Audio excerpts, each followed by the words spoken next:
আসসালামু আলাইকুম পুরো ফুটবল ফ্যান্স।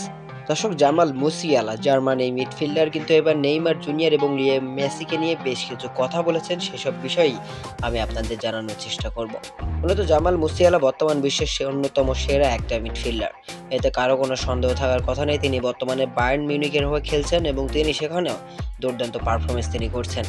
সাম্প্রতিক সময়ে একটা প্রেস কনফারেন্সে জামাল মুসিয়ালাকে নেইমার এবং লিও মেসিকে নিয়ে প্রশ্ন করা হলে তাদের দুজনের মধ্যে যে কোনো একজনকে বেছে নিতে বলা হয়েছিল এই জার্মান মিডফিল্ডারকে।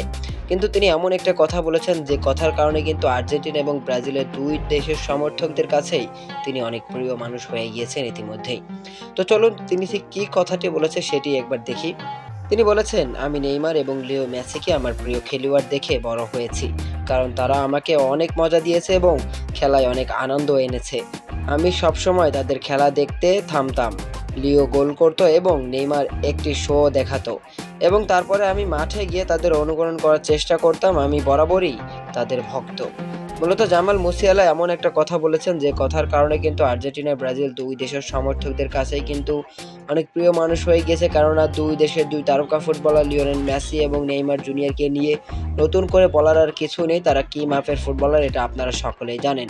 তো এই কথাটি বলার কারণে কিন্তু জামাল মুসিয়ালা অনেক বেশি ভক্তদের কাছে প্রশংসার পাত্র হয়ে গিয়েছেন। দর্শক, আপনার কাছে এই বিষয়টি কেমন লেগেছে অবশ্যই জানিয়ে দিতে পারেন আমাদের ভিডিওর কমেন্ট বক্সে।